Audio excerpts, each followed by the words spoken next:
அதாவது திருப்பரங்குன்றம் விவகாரம் சர்ச்சைக்குள்ளாகி இருக்கக்கூடிய நிலையில் தமிழக அரசு தற்பொழுது சென்னை உயர்நீதிமன்ற உத்தரவுக்கு எதிராக உச்சநீதிமன்றத்தில் மேல்முறையீட்டு மனுவானது தாக்கல் செய்திருக்கின்றது.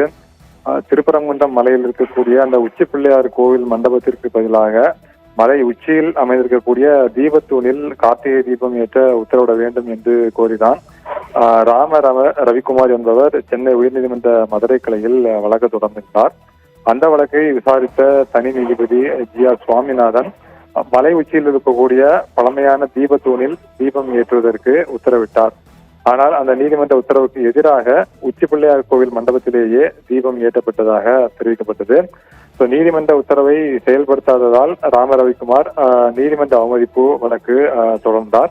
அந்த வழக்கு விசாரணையில் தான் சிஐஎஸ்எஃப் வீரர்களுடைய பாதுகாப்போடு மனுதாரர் 10 பேரை அழைத்துக் கொண்டு மலையில் உள்ள தீபத்தூணில் தீபம் ஏற்ற நீதிபதி ஜி.ஆர். சுவாமிநாதன் உத்தரவிட்டிருந்தார்.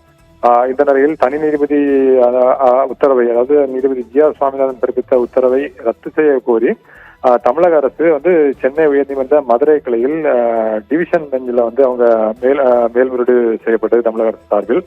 அந்த மேல்முறையீட்டு மனுவை நீதிபதிகள் ஜெயச்சந்திரன், கே ராமகிருஷ்ணன் அடங்கிய அமர்வு முன்பாக விசாரணைக்கு வந்த பொழுது தனி நீதிபதியின் உத்தரவு முறையாக நடைமுறைப்படுத்தப்படவில்லை என்பதாலேயே சிஐஎஸ்எஃப் பாதுகாப்பு படையுடன் மலை உச்சியில் உள்ள தீபத்தூணில் தீபம் ஏற்ற உத்தரவிடப்பட்டுள்ளது. காவல்துறை தன்னுடைய கடமையை செய்ய தவறியதால் தான் சிஐஎஸ்எஃப் வீரர்கள் பாதுகாப்பு வழங்க உத்தரவிடப்பட்டது. இதில் எந்த விதிமீறலும் இருப்பதாக தெரியவில்லை.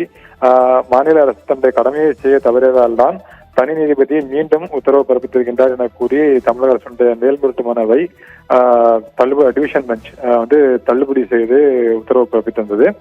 அந்த உத்தரவை எதிர்த்து தமிழக அரசு உச்சநீதிமன்றத்தில் தற்பொழுது மேல்முறையீட்டு மனு தாக்கல் செய்திருக்கின்றார்கள். 100 ஆண்டுகளாக தீபம் ஏற்றப்படும் இடத்தை மாற்றிவிட்டு வேறு இடத்தில் தீபம் ஏற்ற வேண்டும் என கேட்பதுதான் பிரச்சனையாக இருப்பதாக தமிழக அரசு கூறியிருக்கின்றது. கார்த்திகை தீபம் ஏற்றுவதற்கு எந்த தடையும் அரசு சார்பில் விதிக்கப்படவில்லை. 2014ஆம் ஆண்டு வழங்கப்பட்ட தீர்ப்பின்படி குறிப்பிட்ட இடத்தில் தான் கார்த்திகை தீபம் ஏற்றப்பட வேண்டும் என்பதை உறுதியாக சொல்லியுள்ளது. அதைத்தான் பின்பற்றி இருக்கின்றோம். புதிதாக தீபம் ஏற்ற சொல்லும் இடம் தர்கா அமைந்துள்ள இடத்திலிருந்து வெறும் 15 மீட்டர் தான் இருக்கிறது என்பதால் தேவையில்லாத சச்சரவுகளை தவிர்க்க வேண்டும் என்பதற்காகவே அந்த இடத்தில் அனுமதி வழங்கப்படவில்லை. சென்னை உயர்நீதிமன்ற உத்தரவின் காரணமாக தமிழ்நாட்டில் சட்டம் ஒழுங்கு பிரச்சனை ஏற்பட்டிருக்கிறது எனவும் தமிழக அரசு தன்னுடைய மனுவில் தெரிவித்திருக்கின்றது. ஆனந்தி.